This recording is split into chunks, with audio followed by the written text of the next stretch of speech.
do nosso grupo, junto com as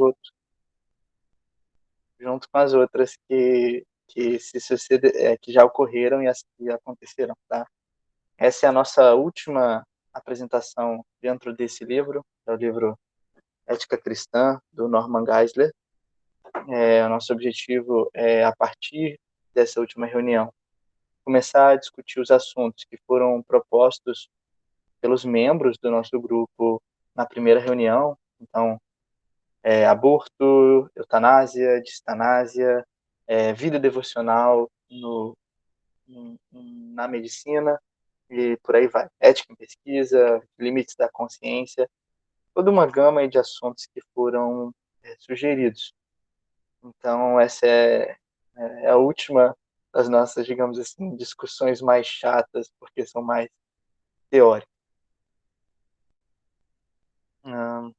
Vou transmitir aqui a minha tela.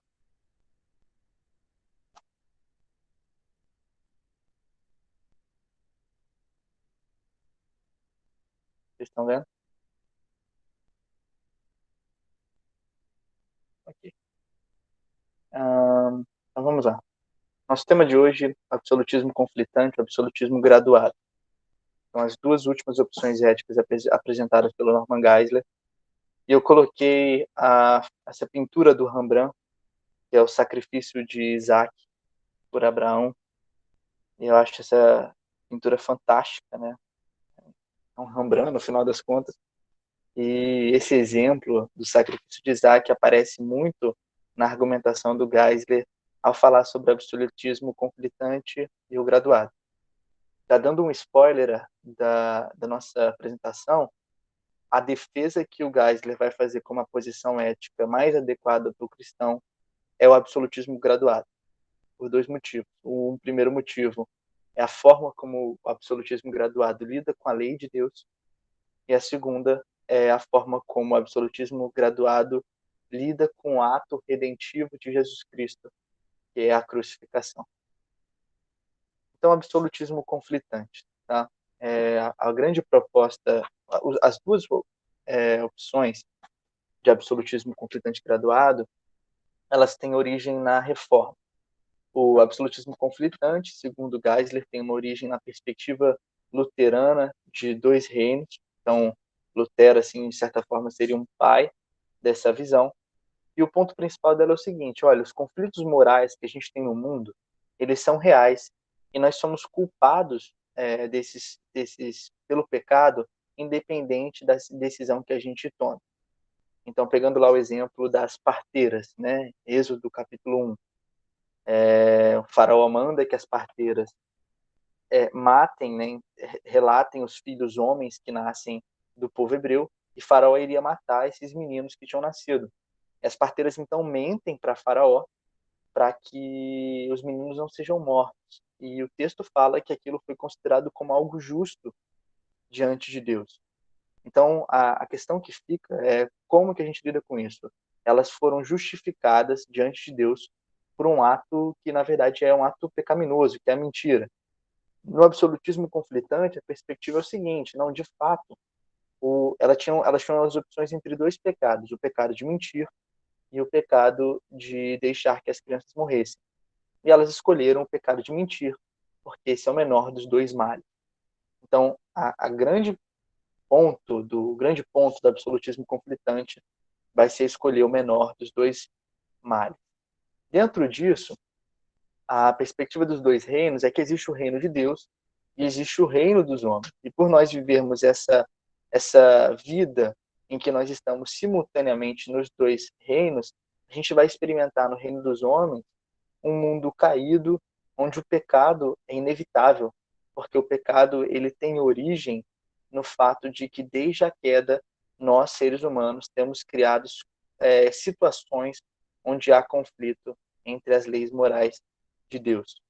Então, a depravação total do homem, o fato de que o homem tem uma inclinação irrevogável, né, a pecar, faz com que surjam os dilemas morais, ou seja, aquele momento em que você tem que decidir, por exemplo, pensando no nosso grupo, entre interromper uma gestação ectópica, né, na tubária, em que, inevitavelmente, a mãe vai morrer pelo benefício da mãe, a despeito do fato de que você está interrompendo a vida fetal. Bom, então, assim, os pontos positivos do absolutismo conflitante são, primeira coisa, como os conflitos se originam de um mundo caído, o absolutismo conflitante ele não foge do fato de que há pecado no mundo e, de fato, que nós devemos tomar decisões que são moralmente relevantes, inclusive quando há conflitos entre dois princípios morais diferentes.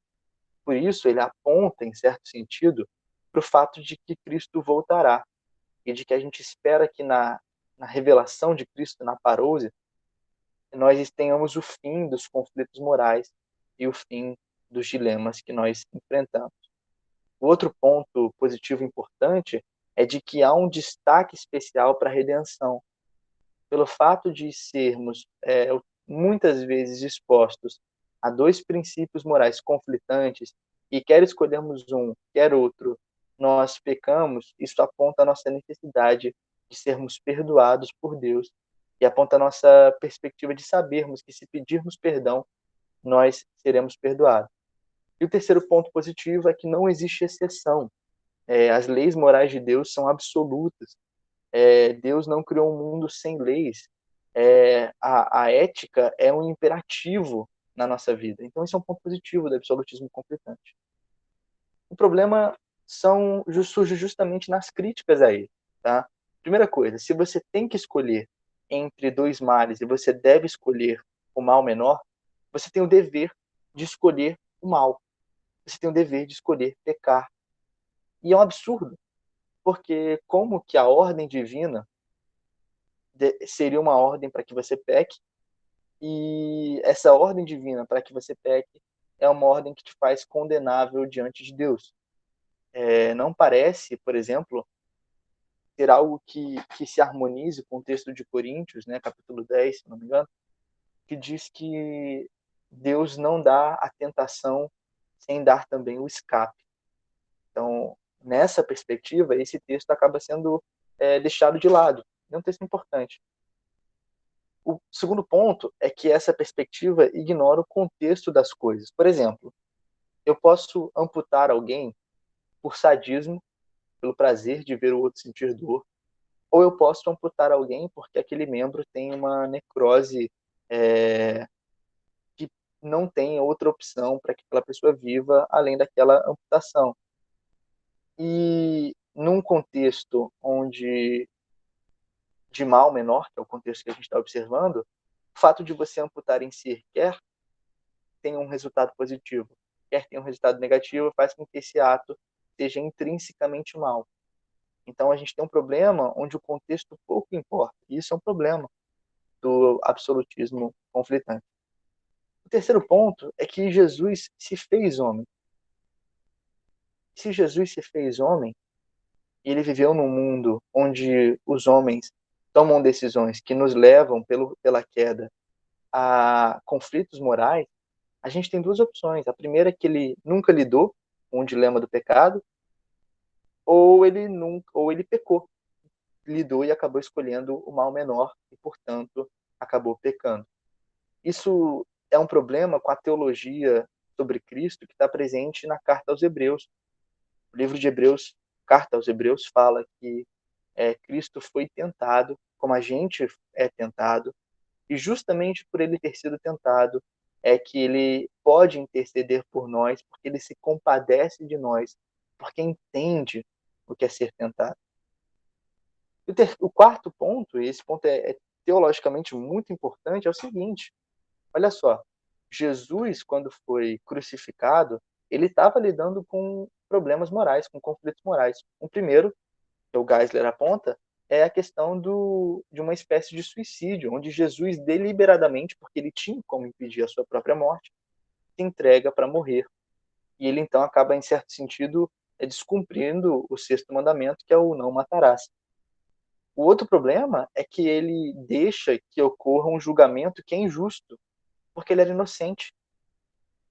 Então, se Jesus, nessas situações, teve que escolher um mal menor, então o próprio sacrifício, a própria redenção está em conflito no absolutismo conflitante e, na verdade, passa a ser um ato redentivo que tem em si um ato pecaminoso.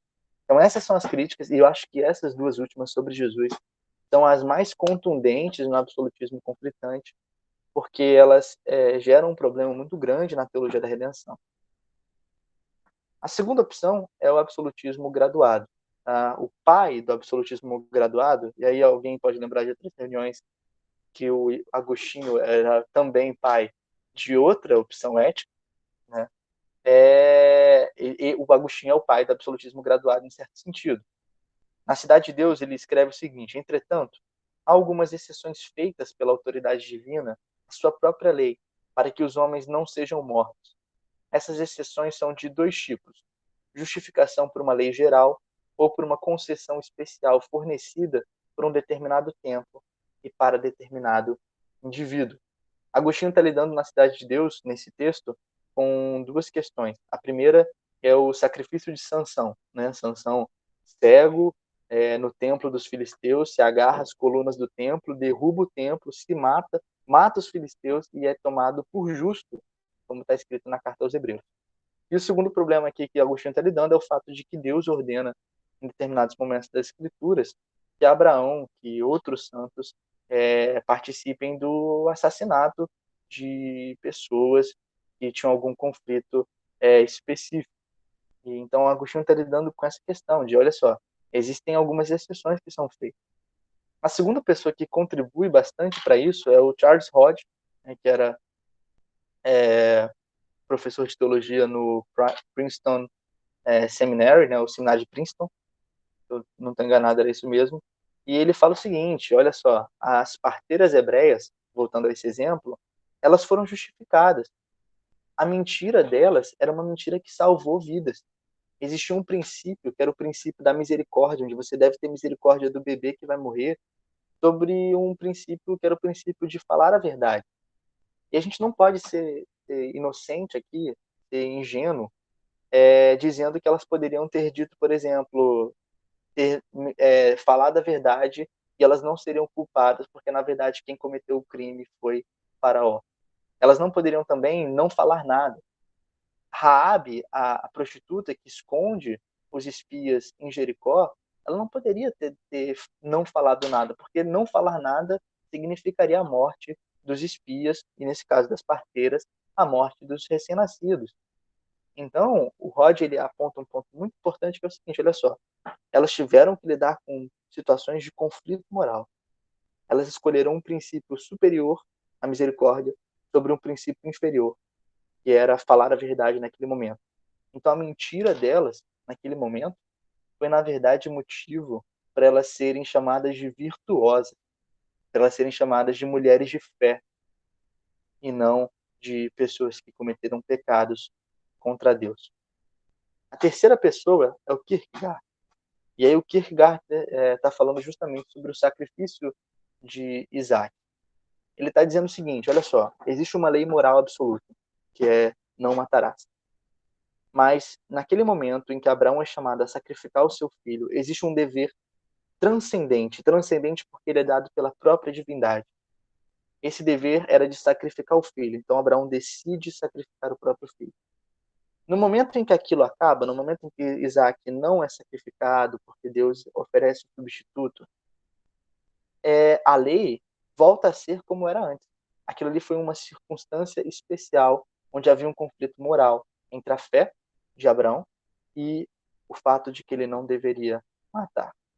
Eu tenho um problema particular com essa visão do Kierkegaard, porque até aquele momento, na história de Abraão, o mandamento não matarás não estava numa pedra, né? Não tinha sido dado a Moisés, que é muito posterior. Mas eu acho que o sentido geral é compreensível.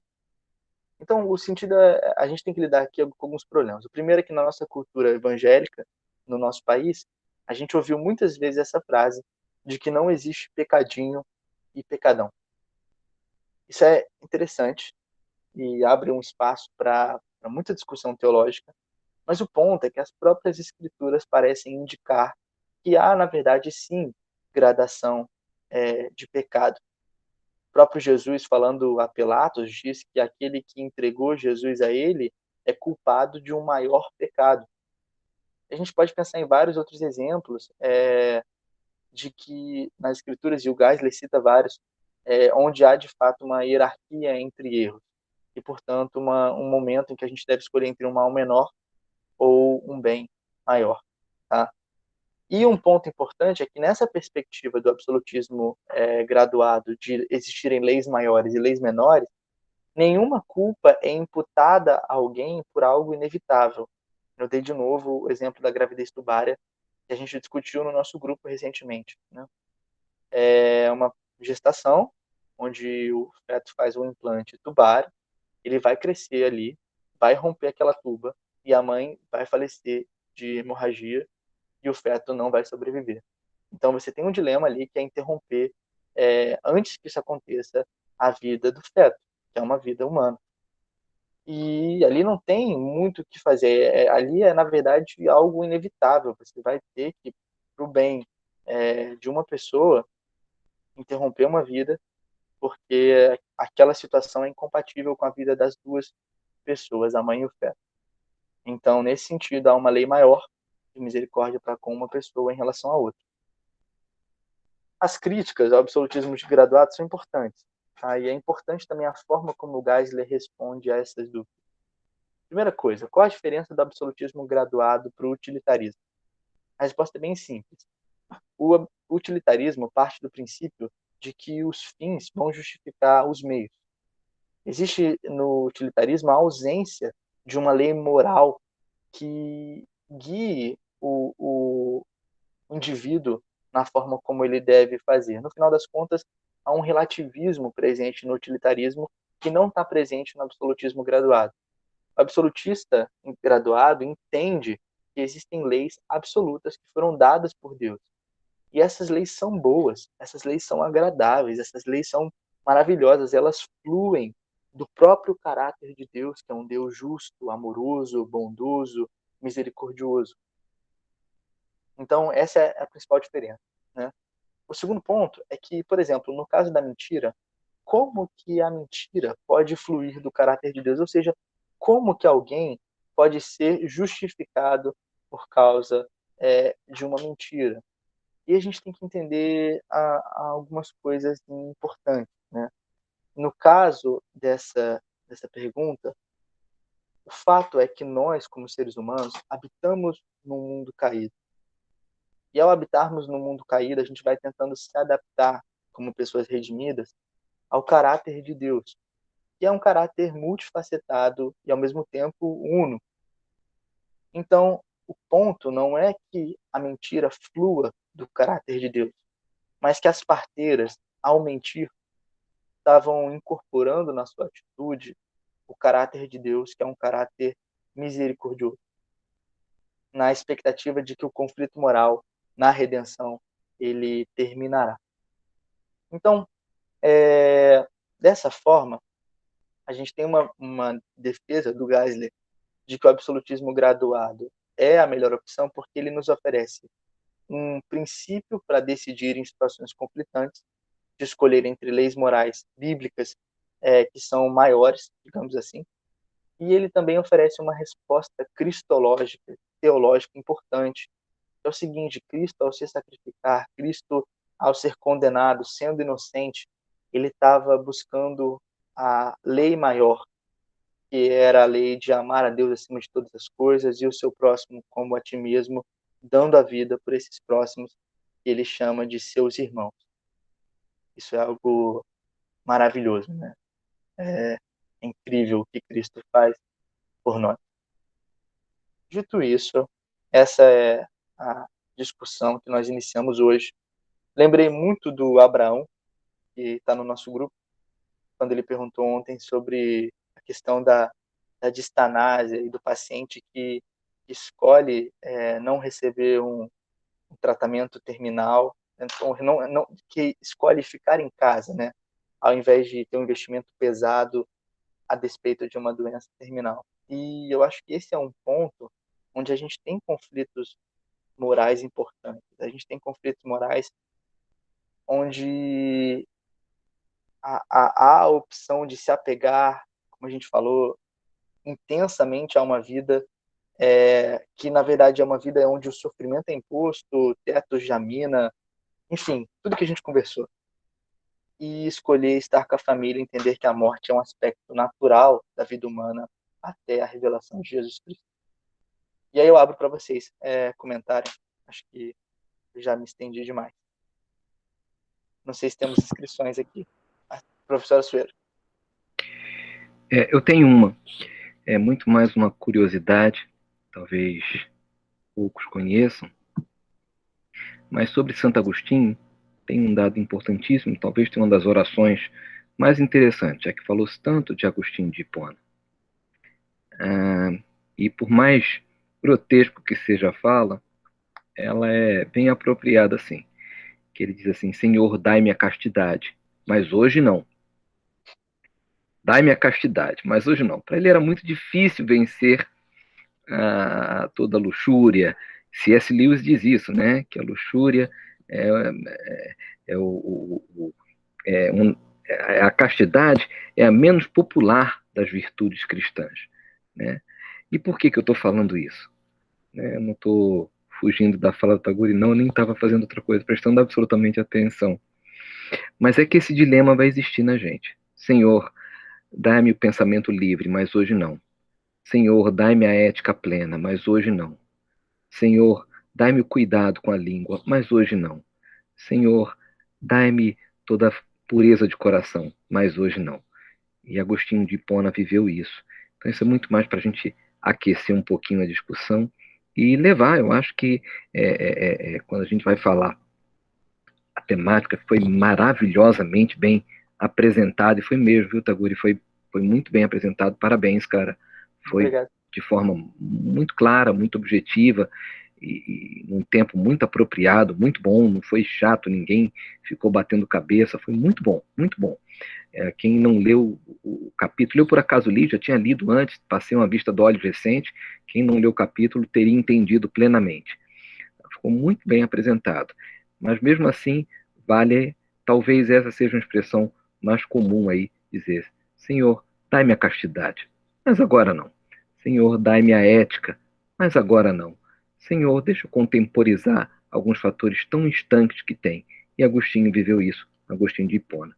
Kierkegaard foi para uma outra área, muito mais da metafísica, mas também a gente vai poder falar sobre isso. Era só para dar essa introdução, viu, Taguri? Legal. Acho fantástica a sinceridade do Agostinho, né? É. É, Ele tem uma história de falta. vida, quer dizer, eu não quero fazer um bate-papo, mas tem uma história de vida fantástica. Pai, aos 13 anos de idade, a mãe dele é santa só porque foi mãe dele, foi criado num bordel, educado e criado num bordel. Esse homem tinha realmente a luxúria ali, fazendo parte do dia a dia da vida dele. Eu acho que provavelmente ele não ia querer muito a castidade, não. Né? Bom, alguém quer fazer mais algum comentário? Estamos Gente, ouvindo a nossa a minha versão fala, pocket. desculpe, a minha fala foi só para aquecer, viu? Eu fiz uma provocação para todo mundo. Por favor, tá todo mundo muito calado. Aceitem-se provocados.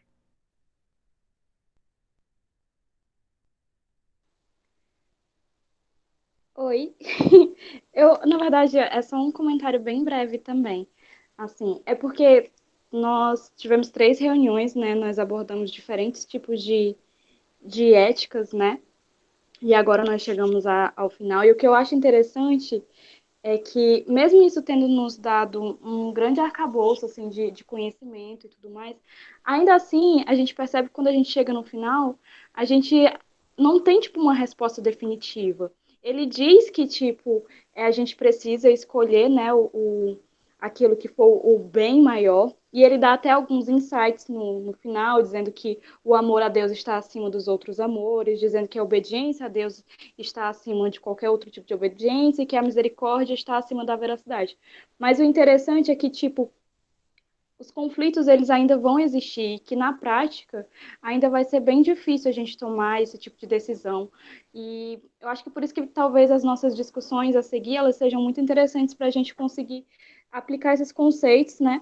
Mas assim, é interessante que, tipo, mesmo assim, a gente tem uma limitação, sabe? Mesmo a gente estudando todas essas coisas, não quer dizer que no final a decisão ela vá ser simples.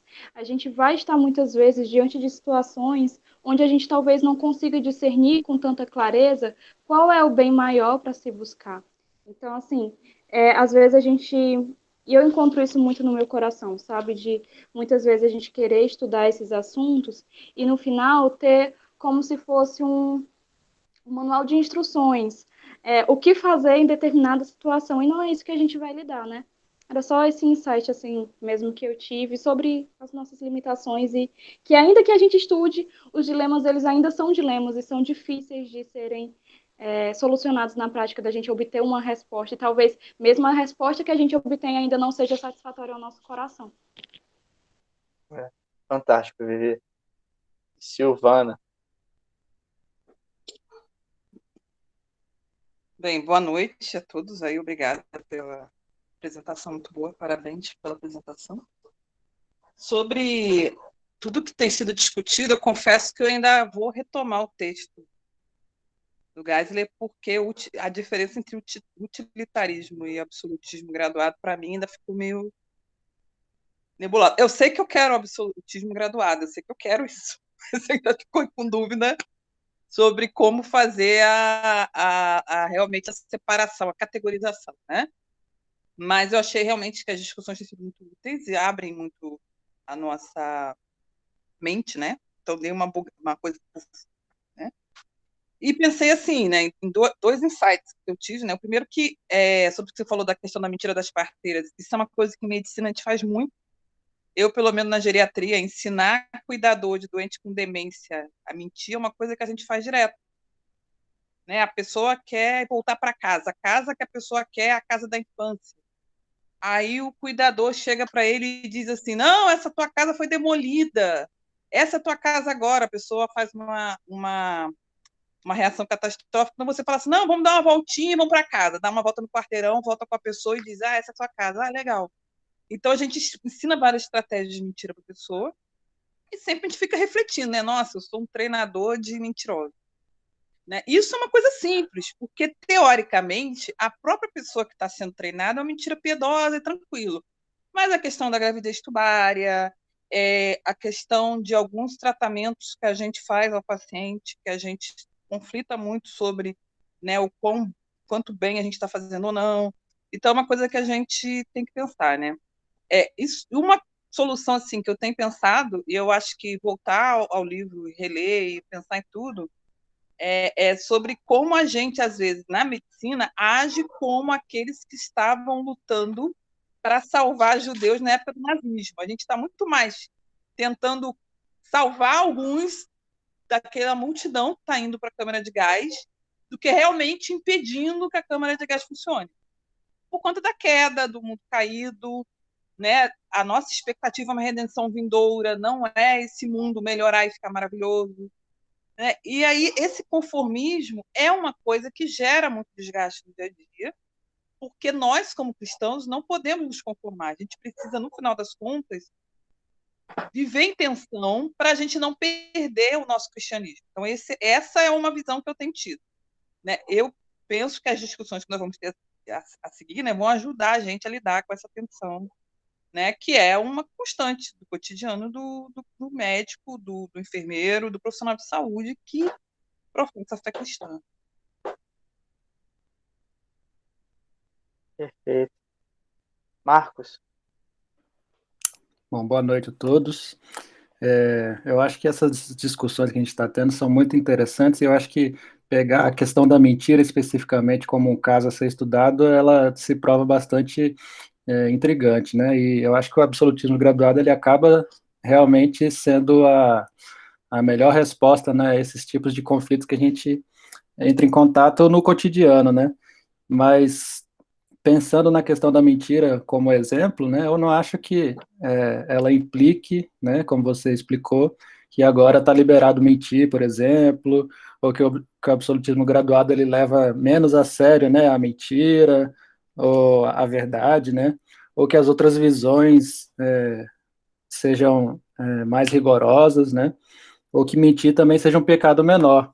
Eu acho que, na verdade, o absolutismo graduado é uma ética, pelo contrário, né, bastante elevada, e exatamente porque ela está querendo sustentar, né, esses absolutos morais, que eles são verdadeiros, né, e eles são diversos, e sustentando eles, reconhecendo também que eles entram em conflito, inevitavelmente, né, em algumas situações, e o entendimento de que esses absolutos eles vão entrar em conflito, mas eles têm precedência um sobre o outro em algumas determinadas situações, é um pensamento que exige realmente um esforço, né, por parte de quem está lidando com esse conflito, né? Não é algo que deve ser tratado trivialmente, né, como banalidade, mas é realmente um esforço de ser fiel àquilo que está revelado nas Escrituras e o próprio caráter de Deus, né? Então, como ele fala aqui, né, isso implica muito em buscar a vontade de Deus e buscar a palavra de Deus como um guia para realmente fazer com que essas decisões, que não são simples, elas possam ser tomadas, né? Mesmo assim, porque elas precisam ser tomadas, né? Como a gente comentou, eles são conflitos inevitáveis, então a gente tem que tomar alguma decisão, né? E isso não é feito então com atitude de tanto faz, uma atitude de não importa, né? Mas pelo contrário, né? A gente busca realmente a Deus e harmonizar, né? Por meio daquilo que a gente sabe, o que Deus realmente gostaria, né? Eu acho que a principal dificuldade, né? E a Silvana falou algo sobre isso, é que talvez fique um pouco subjetivo, porque depende, na verdade, da nossa compreensão, né?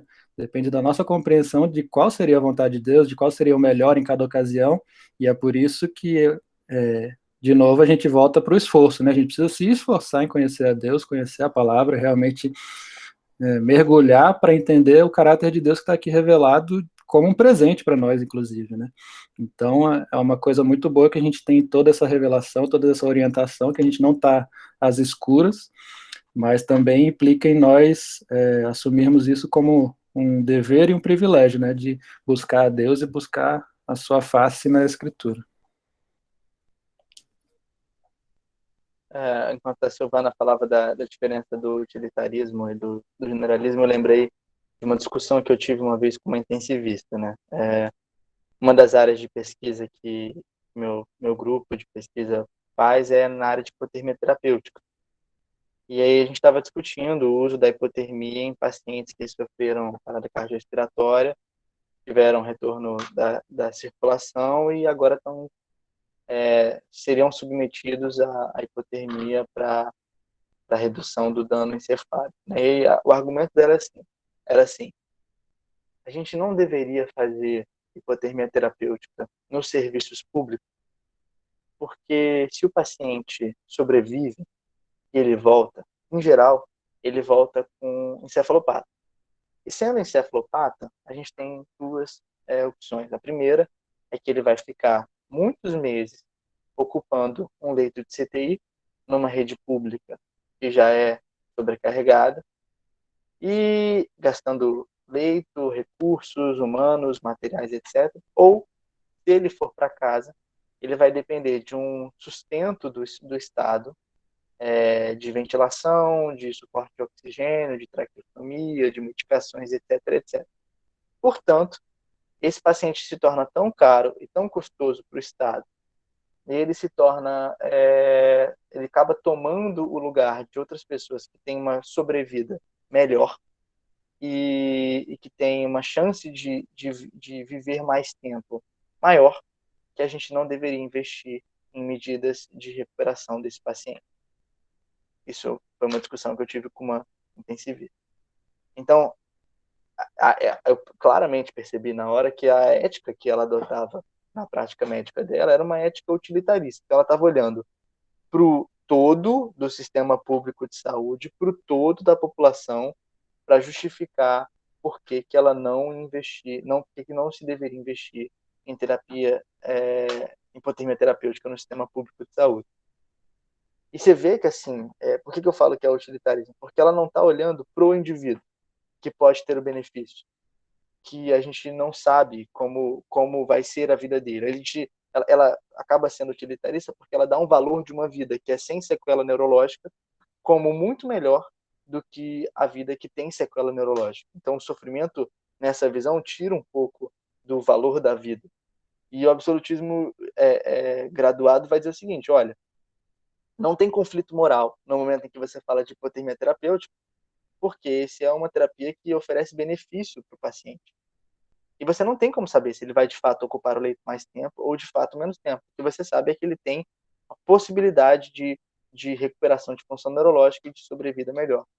Então, assim, acho que esse exemplo foi muito marcante. Assim, de tempos em tempos eu fico pensando nessa conversa que eu tive com ela.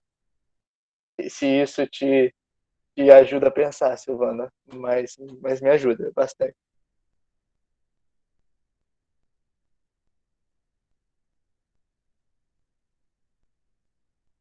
Alguém gostaria de fazer mais algum comentário?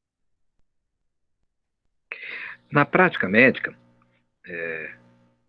e na prática de gestão, e todos nós, em maior ou menor grau, seremos gestores. É uma questão quase que clássica da carreira. A enfermagem até faz isso de forma mais rápida. O grupo de enfermeiros, eles se formam e praticamente todos já viram gestores, né, em maior ou menor grau. Nós, na medicina, isso vai adotando outros passos e cada vez mais tem surgido vários cursos. E por que eu estou falando isso? Porque exatamente isso tem sido desafiado a todo instante quanto à ética de gestão. Talvez os bioestatísticos e os epidemiologistas lidem com isso de uma forma diferente de nós, ou tenham essa vivência de uma forma diferente de nós. Nós lidamos com a ética de que é 100% de empenho enquanto houver 1% de chance. Aliás, esse é um chavão da Sociedade Brasileira de Hematologia. Por outro lado, quando eu tinha um grande professor, eu tive a honra de ter sido bagrinho dele, o professor Halley Pacheco de Oliveira, que durante o internato me levou para o consultório dele, e o professor Halley dizia que quando você é médico, em um consultório, direto com o seu paciente, 1% é 100% quando é contigo. Essa frase marca muito, marca inclusive as nossas atitudes éticas, a nossa percepção do que fazer e de como encarar cada paciente. Se eu entendo que aquele paciente não é o 1% e sim que ele é o 100%, isso muda completamente. Um outro grande professor também dizia que para nós médicos ela é binária, é o sim e o não. Veja que curioso, não existem estatísticas quando tratamos em humanos individuais. É sim e não. Isso também é outra lógica que a gente tem que adotar. Na verdade, eu acho que, seja ela relativizada, absoluta, seja ela completa, seja ela adaptativa, ou qualquer outro adjetivo que a gente dê para a nossa ética, para a nossa bioética, vai ser uma vivência individual, vai ser uma vivência momentânea e não vai haver, como foi dito aqui antes, qualquer regra fechada para que nós adotemos como ética. Tenho certeza e convicção.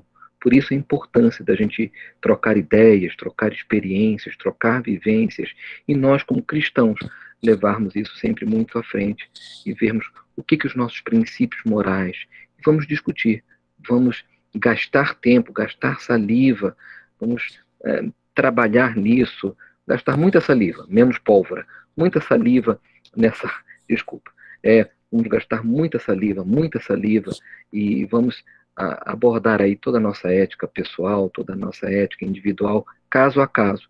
E acho que é isso mesmo. 1% é 100% quando é comigo. Como eu vou encarar isso? É outra provocação, tá, gente? Por favor, falem.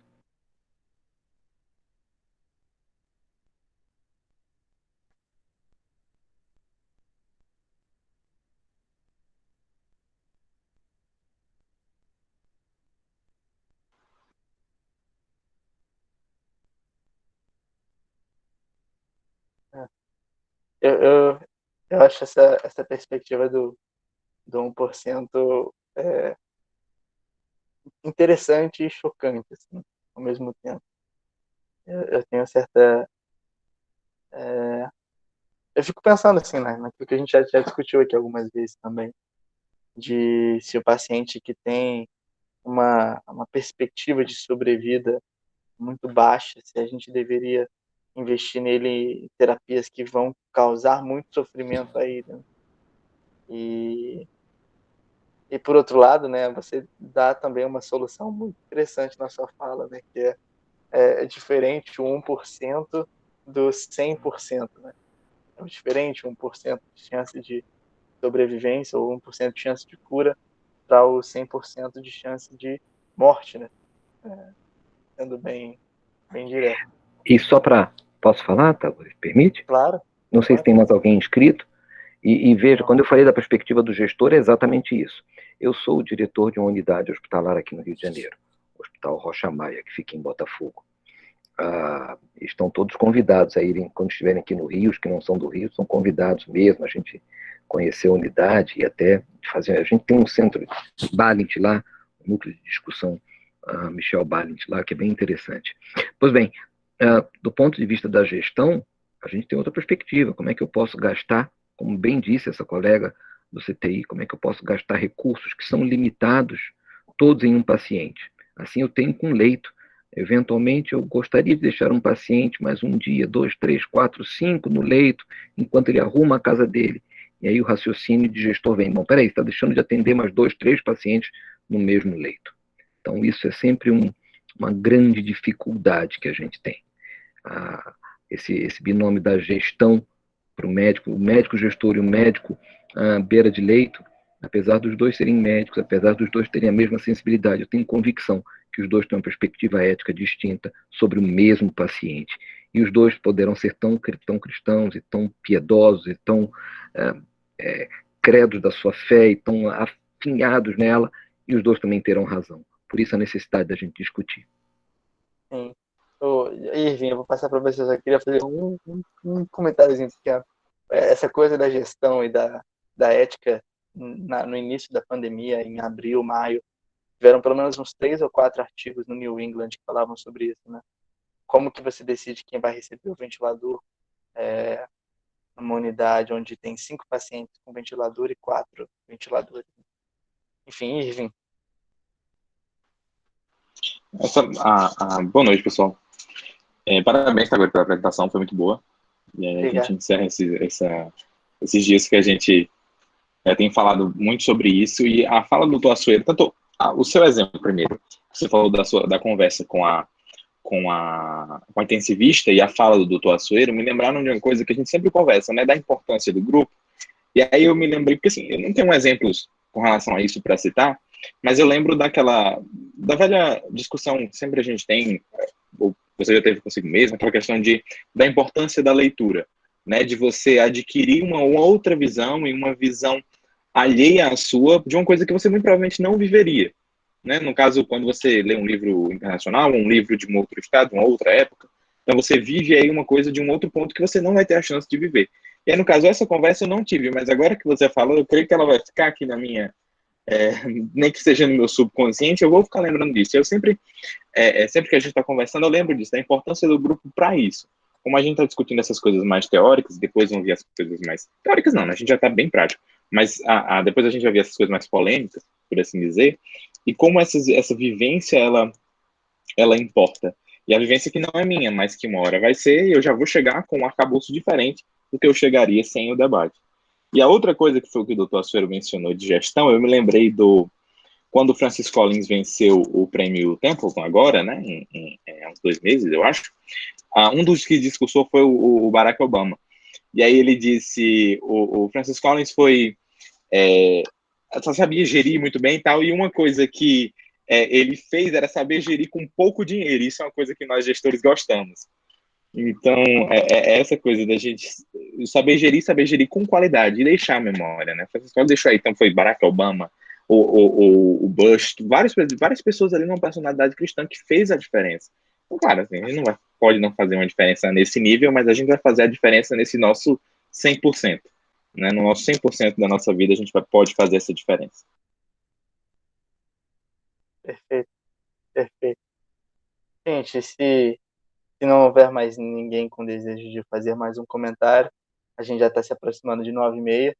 Hoje foi a nossa versão pocket da nossa reunião do Grupo Medicina e Fé Cristã. Eu queria pedir para vocês abrirem as câmeras de vocês para a gente tirar uma foto, mas antes eu queria pedir para o Irving fazer a oração de encerramento. Senão não termina, viu, Irving? Se não orar, não termina. A gente vai ficar aqui. Vamos usar aquela ideia do começo, deixar aberto, a gente fica assim. Vamos lá, gente.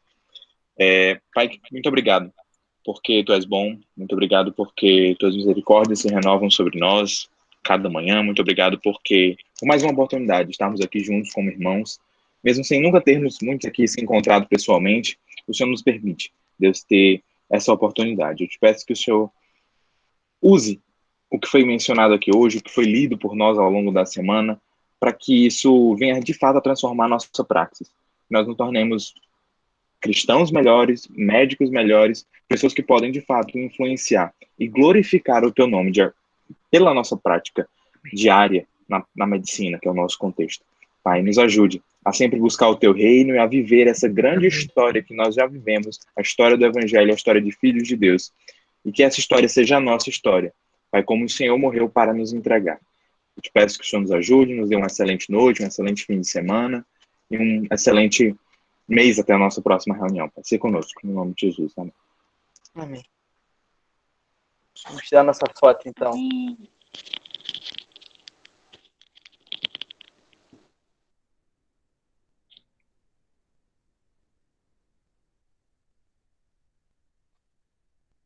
Mais alguém vai abrir? Ih, tem mais alguém que não abriu? Peraí. Bom. Irving, será que você consegue dar um print pra gente aí? O meu negócio aqui tá meio esquisito, assim, vai ficar ruim a foto. Consigo. Beleza. Vamos lá. Vai no 3, tá? 1, 2, 3. Deixa eu ver se foi. Foi. Agora deixa eu ver se eu não olhei aqui. Eu tomei a Como é que tá todo liberdade de mundo? fazer também. Foi. Ótimo. Foi na hora que o doutor tava olhando para baixo, para tirar o print dele, eu acho. Beleza, então, pessoal. Um abraço a todos. A gente vai se reunir, vai definir próximas discussões e mandem as sugestões de vocês. Fiquem à vontade para fazer isso. A próxima já tá definida, né? Tema Teologia Pública da Saúde. Leiam o Olha, texto. estou desatualizado, perdão, gente. Isso. Taguri, se permite, eu queria mandar um beijo, um beijo mesmo, absolutamente verdadeiro pro Léo, viu, Léo?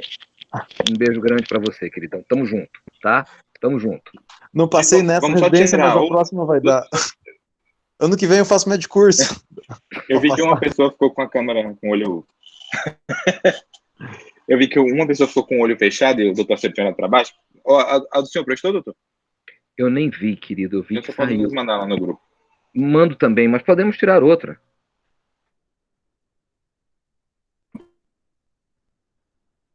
Peraí. Se puderem abrir as câmeras de novo, será que pode?